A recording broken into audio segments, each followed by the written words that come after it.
Hello! మా video నచ్చిందా? వెంటనే లైక్ అండ్ కామెంట్ చేయండి. ఇంకా మా ఆంధ్ర విలాస్ మూవీ న్యూస్ ఛానెల్‌కు సబ్స్క్రైబ్ చేసి నూతన వీడియోల కోసం బెల్ ఐకాన్‌ను క్లిక్ చేయండి. Power star Pawan Kalyan OG సినిమాపై కన్నడ డైరెక్టర్ ఆర్ చంద్రు సంచలన వ్యాఖ్యలు చేశారు.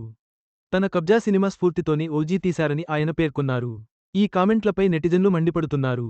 పూర్తి వివరాలు: పవర్ స్టార్ పవన్ కళ్యాణ్ నటించిన ఓజీ సినిమా ఎన్ని రికార్డులు సృష్టించిందో ప్రత్యేకంగా చెప్పాల్సిన అవసరం లేదు. కుర్ర డైరెక్టర్ సుజిత్ దర్శకత్వం వహించిన ఈ చిత్రాన్ని డివివి ఎంటర్టైన్మెంట్స్ బ్యానర్పై డివివి దానయ్య ఎంతో ప్రతిష్టాత్మకంగా నిర్మించాడు. ఈ చిత్రంలో ప్రియాంక మోహన్ హీరోయిన్గా నటించగా ఇమ్రాన్ హష్మీ విలన్గా కనిపించాడు. ఎన్నో వచనాల మధ్య సెప్టెంబర్ 25న రిలీజ్ అయిన ఓజీ సినిమా భారీ విజయాన్ని అందుకుంది. Pawan Kalyan one man show అని అభిమానులు చెప్పుకు వచ్చారు. పవన్ అభిమానిగా సుజిత్ తన అభిమానాన్ని ఈ సినిమా ద్వారా నిరూపించుకున్నాడు.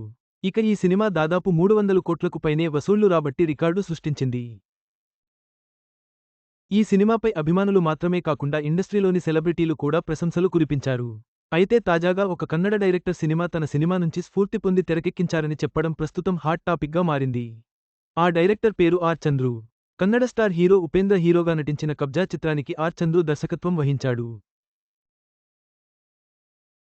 ఉపేంద్ర, శ్రియ జంటగా సుదీప్, శివన్న లాంటి స్టార్ హీరోలందరూ నటించిన కబ్జా గతేడాది రిలీజ్ అయి ఆశించిన ఫలితాన్ని అందుకోలేకపోయింది.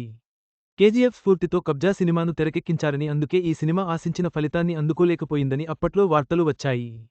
ఇక తాజాగా ఒక ఇంటర్వ్యూలో చంద్రు కబ్జా సినిమా స్ఫూర్తితోని ఓజీ సినిమాను తెరకెక్కించినట్లు చెప్పుకొచ్చాడు. ఒక గ్యాంగ్స్టర్ జీవితంలో జరిగిన పరిణామాలను ఆధారంగా చేసుకుని కబ్జా సినిమా ఉంటుంది. సేమ్ ఓజీ కూడా అలాగే ఉండడంతో చంద్రు తన సినిమా నుంచే స్ఫూర్తి పొందినట్లు చెప్పుకొచ్చాడు. ఇక ఆర్ చంద్రు వ్యాఖ్యలపై నెటిజన్స్ మండిపడుతున్నారు. కబ్జా ఎక్కడా? ఓజీ ఎక్కడా? యావరేజ్ సినిమాను ఎవరైనా స్ఫూర్తిగా తీసుకుంటారా? గ్యాంగ్స్టర్ ఒక్కటి కలిసింది అని అన్ని తన సినిమాల నుంచే తీసుకున్నారు అని అనుకోవడం అతని మూర్ఖత్వమని మండిపడుతున్నారు. 2 సినిమాలు చూసి మాట్లాడాలని, నోటికి ఏది వస్తే అది మాట్లాడితే తీవ్ర పరిణామాలు ఎదుర్కోవాల్సి వస్తుందని హెచ్చరించారు. మరి ఆర్ చంద్రు ఈ విషయాన్ని గ్రహిస్తాడో లేదో చూడాలి. ఆర్ చంద్రు చేసిన వ్యాఖ్యలపై నెటిజన్లు తీవ్రంగా స్పందిస్తున్నారు. కబ్జా, ఓజీ సినిమాలను పోల్చడం సరికాదని వారంటున్నారు. ఈ వివాదంపై చంద్రు ఎలా స్పందిస్తారో వేచి చూడాలి.